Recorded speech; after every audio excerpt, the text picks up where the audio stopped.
Hi friends, welcome to Roovi kitchen.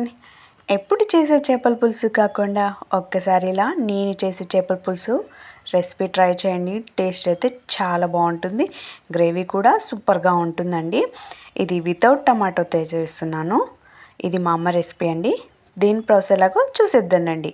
ముందుగా మనం చింతపండు నిమ్మకాయ అంతా చింతపండు నానపెట్టుకుందామండి. వాష్ చేసుకొని నానపెట్టేసుకోండి.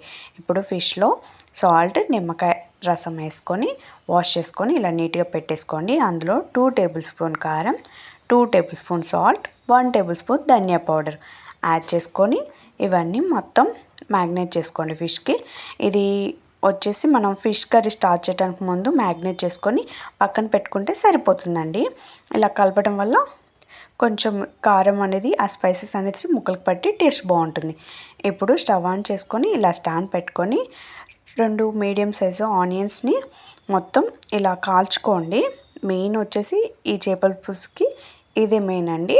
తర్వాతకి ఒక మసాలా అండి. ఇవన్నీ మొత్తం కాల్చుకున్న తర్వాత ఈ తొక్కు తీసేసేయండి. మరి బ్లాక్గా ఉందని కొంచెం తీసేయండి, లేదు మీ మొత్తం తీసేయాలనిపిస్తే తీసేయండి. కానీ అలా తీసేస్తే టేస్ట్ బాగోదు. లైట్గా మాడింది తీసేయండి. మొత్తం ఇవి చిన్న చిన్న ముక్కలుగా కట్ చేసుకోండి. ఇలా మొత్తం అన్నీ కట్ చేసుకొని అలాగే 2 to 3 మిర్చిని ఇలా పొడవుగా కట్ చేసుకోండి. ఇప్పుడు స్టవ్ పై ప్యాన్ పెట్టుకొని ఆయిల్ ఎక్కువ పోసుకోండి, ఎందుకంటే ఫిష్కి ఆయిల్ ఉంటేనే బాగుంటుంది. ఆయిల్ హీట్ అయ్యాక అందులో 1 టేబుల్ స్పూన్ ఆవాలు, 1 టేబుల్ స్పూన్ జీరా అండ్ 3 నుంచి 4 మిర్చి ఆనియన్స్ వేసుకొని ఫ్రై చేసుకోండి. అవి ఫ్రై అయ్యేలోపు మనం మసాలా ప్రిపేర్ చేసుకుందాం. 1 టేబుల్ స్పూన్ జీరా, 1 టేబుల్ స్పూన్ మెంతులు, అలాగే 3 టేబుల్ స్పూన్ ధనియాలు యాడ్ చేసుకొని ఫ్రై చేసుకోండి. లో ఫ్లేమ్లోనే ఫ్రై చేసుకోండి. ఇవి మొత్తం బాగా ఫ్రై అవ్వాలి. ఇలా ఫ్రై అయిన తర్వాత మనం చల్లారిన తర్వాత మిక్సీ జార్లో తీసుకొని పౌడర్ చేసుకోవడమేనండి. ఈ పౌడర్ చేసుకొని పక్కకు పెట్టుకోండి. ఇప్పుడు మనకి ఆనియన్స్ అనేవి ఫ్రై అయిపోయాయండి. ఇందాక మనం పౌడర్ పట్టుకున్నాం కదా, అది మెయిన్ ఇంగ్రీడియంట్ ఫిష్కి. ఇలా ఆనియన్స్ ఫ్రై అయ్యాక అందులో పసుపు, అల్లం వెల్లుల్లి పేస్ట్ 1 టేబుల్ స్పూన్ యాడ్ చేసుకొని పచ్చివాసన పోయేంత వరకు ఫ్రై చేయండి. ఇలా మొత్తం ఫ్రై అయిన తర్వాత ఇప్పుడు ఇందులో వచ్చేసి స్పైసెస్ యాడ్ చేద్దాం. ఇప్పుడు ఇందాక మనం ఆల్రెడీ తీసుకున్నాం కదా, చూసి తీసుకోండి. నేనైతే 3 టేబుల్ స్పూన్స్ తీసుకున్నాను. అలాగే 2 టేబుల్ స్పూన్ సాల్ట్ తీసుకున్నాను. సరిపోకపోతే మళ్ళీ మనం యాడ్ చేసుకోవచ్చు. ఇవన్నీ మొత్తం మిక్స్ చేసుకోండి. మనం ఇందాక చింతపండు నానబెట్టుకున్నాం కదండి, అందులోంచి గుజ్జు తీసేసుకోండి. 1 కప్ తీసుకోండి. మీ పులుపు తగ్గట్టు యాడ్ చేసుకోండి. పులుపు ఎక్కువగా ఇష్టపడే వాళ్ళంటే కొంచెం ఎక్కువ యాడ్ చేయండి, లేదు అనుకుంటే తక్కువ యాడ్ చేసుకోవాలి. ఇలా కొంచెం బాయిల్ అయిన తర్వాత ఇప్పుడు మనం వాటర్ యాడ్ చేసుకుందాం. వాటర్ వచ్చేసి 1 గ్లాస్ అయితే సరిపోతుందండి. కొంచెం థిక్గా ఉండాలంటే ఇంకొంచెం తగ్గించుకోండి. వాటర్ యాడ్ చేసుకొని కలిపిన తర్వాత మనం ఇందాక పౌడర్ ఉంది కదండి, జీరా మెంతులు ఇవి పౌడర్ ఉందిగా, అవి మొత్తం యాడ్ చేయండి. 2 టేబుల్ స్పూన్ యాడ్ చేశానండి నేను. మొత్తం యాడ్ చేసుకున్నాను. ఇలా యాడ్ చేసుకొని ఒకసారి మిక్స్ చేసుకోండి. చూసారుగా, ఇలా వేసుకున్న తర్వాతకి మూత పెట్టేసి మొత్తం బాయిల్ అవ్వనివ్వండి. ఇలా బాయిల్ అవుతుందండి. ఇప్పుడు ఒకసారి బాగా మిక్స్ చేసుకోండి.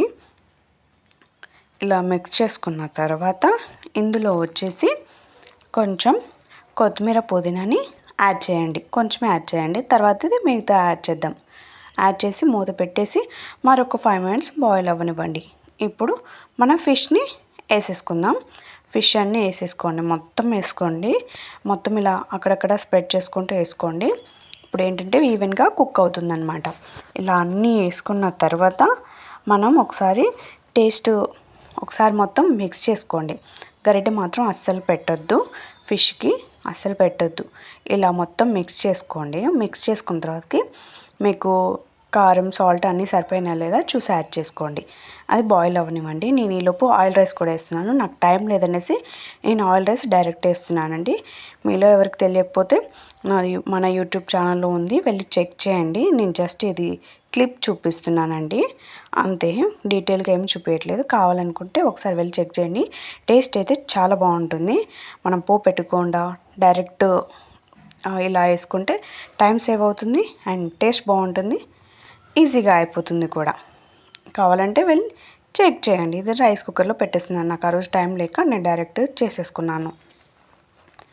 అయిపోయిందండి. ఫిష్ ఇలా మొత్తం బాయిల్ అయిందండి. మరొకసారి తీసి ఇలా మొత్తం మిక్స్ చేసుకోండి. మీకు సాల్ట్ అది సరిపోకపోతే ఇక్కడ యాడ్ చేసుకోండి. యాడ్ చేసుకొని మరొక 5 మినిట్స్ కుక్ చేస్తే సరిపోతుంది. నాకు సరిపోయిందండి. ఇప్పుడు ఫైనల్గా గరం మసాలా అండ్ కొంచెం ఇంగువ యాడ్ చేశానండి. ఇంగువ ఎందుకంటే కొంచెం స్మెల్ లేకుండా ఉంటుందని. ఫైనల్గా కొత్తిమీర పుదీనా యాడ్ చేసుకుంటే ఫిష్ కర్రీ రెడీ అండి. టేస్ట్ అయితే చాలా బాగుంటుంది. ఎంత బాగుంటుందంటే మీరు ఒకసారి ట్రై చేయండి. అంత బాగుంటుందండి. వీడియోలు వచ్చితే లైక్ చేయండి, షేర్ చేయండి, సబ్స్క్రైబ్ చేయండి.